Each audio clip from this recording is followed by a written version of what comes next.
Fala galera do YouTube, beleza? Meu nome é Thiago Dumont, tenho 34 anos, tá? Hoje nós vamos bater um papo aqui de aquarismo. Eu tô fazendo um blog novo, eu tô fazendo um canal no YouTube que se chama também Aqua World. Eu quero reunir o maior número de aquaristas que existem para a gente poder trocar as informações atuais que tem no mercado, né? Como eu tenho aquário desde os 4 anos, eu vi que teve uma evolução muito grande de lá para cá.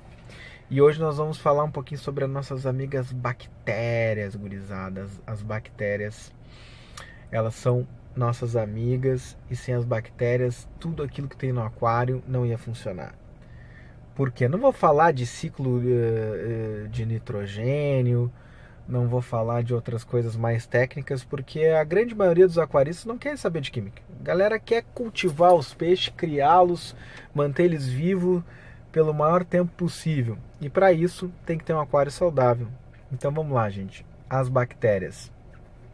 Vamos começar assim, ó. Tudo aquilo que a gente coloca no aquário. Comida, tá? Excesso de comida. As excretas do peixe, urina, fezes, a própria respiração do peixe, tudo isso que ele secreta na água vira amônia. E como o tanque ele é um sistema fechado, essa amônia precisa ser retirada do aquário, né? De que forma? Aí que entram nossas amiguinhas bactérias. Ah, mas o que elas fazem? Bom, gente, elas degradam a amônia, elas comem a amônia, elas transformam a amônia em nitrito e depois nitrato, tá? Elas precisam de um bom lugar para morar. As bactérias, elas precisam de uma casinha para morar. Elas estão por todo o aquário, inclusive na água do seu aquário. Só que se você tiver um local poroso, elas vão se instalar dentro daqueles poros, vão se multiplicar, se multiplicar, se multiplicar. Então, por isso que a gente tem o Ciporax, por isso que a gente tem cerâmica, por isso que a gente tem Biobals, por isso que a gente tem K1. Por isso que a gente tem o carvão ativado. Ah, mas o que tem o carvão ativado? Não, elas vão no carvão ativado, elas moram dentro do carvão ativado. Só que com o tempo, a cada 15 dias a gente troca o carvão ativado e elas morrem, certo? Galera, o pessoal me pergunta muito também, porque eu estou escrevendo um livro de aquarismo.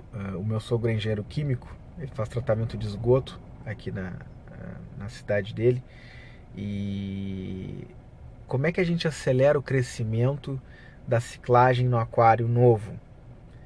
Galera, as bactérias, por incrível que pareça, elas vivem de temperatura de 0 graus até 70 graus. Ô bichinho resistente. Então é o seguinte, por isso que a gente ferve a água. Para quê? Para matar as bactérias, certo? Inclusive tem bactérias que aguentam mais de 100 graus, mas aí é outra espécie. Bom, gente, a temperatura ideal que as bactérias gostam não é a temperatura de operação de um aquário normal, né? A temperatura que elas gostam é a mesma nossa temperatura corporal. 36 graus seria a temperatura ideal para que elas se reproduzissem. Então, nos meus aquários, aí fica uma dica, hein? Isso aí não tem lugar nenhum, vai ter no meu livro depois.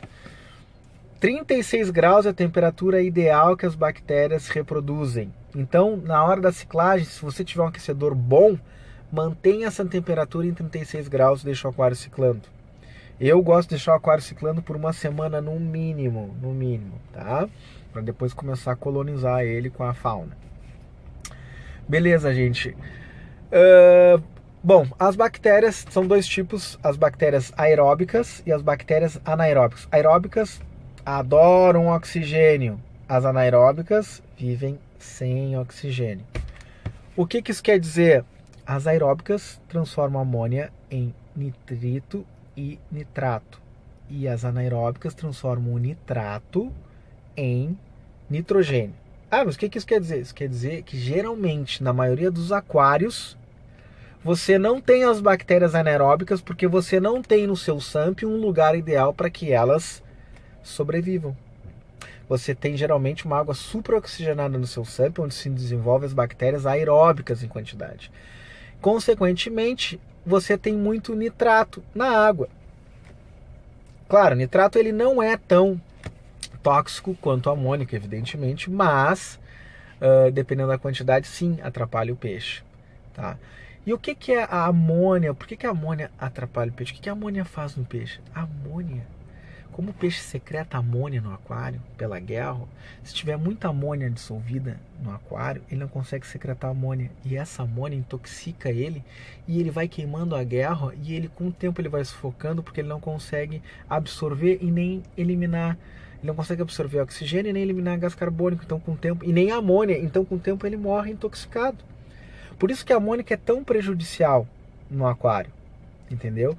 E ela é mais prejudicial em aquário alcalino do que aquário de água ácida, porque em aquário de água ácida, como você tem muito nitrogênio no aquário, essa amônia vira amônio, e o amônio não é tão tóxico para o peixe. Agora, de fato, em água alcalina, como você tem pouco nitrogênio, a amônia em água alcalina é amônia mesmo, né? Então, um aquário de ciclídeos africanos, a amônia é extremamente tóxica, inclusive em aquários marinhos também, né? Depois nós vamos fazer um outro artigo sobre aquários marinhos. Então, galera, segredo do aquarismo aí, basicamente, manter um pH de acordo com as suas espécies, fazer TPA, tá? Ter um bom filtro externo, um bom canister, um bom SUMP, tá? Vou falar aqui só rapidinho aqui, eu tô falando até no meu carro, depois eu vou botar meu aquário para vocês darem uma olhada como é que tá a situação lá. Eu tenho dois filtros lá em casa, um Fluval FX6, que é um filtro americano, 3.600 litros hora, e eu tenho um SUMP que eu mesmo fiz, tá? O SUMP, o pessoal vai lá e diz, mas que gambiarra é essa, Thiago? Que SUMP é esse? É uma gambiarra, mas funciona. É uma caixa comum organizadora, pintada de preto, já vem pretinha a caixinha. Lá tem biobals, tem cerâmica, tem carvão ativado, tem purigem, tem bastante Ciporax e os parâmetros da água estão zerados. E o Fluval X6, puta filtro do caralho, manda água pra caralho. Mas é bom? Mas não é tão eficiente quanto o meu SUMPzinho que eu montei. Então assim, gente, aquarismo sem frescura, tá? Dá pra fazer baratinho, entendeu? Depois eu vou explicar pra vocês como é que a gente faz um SUMP, né? Como é que funciona o meu Fluval lá. E esse vídeo eu espero ter ajudado vocês.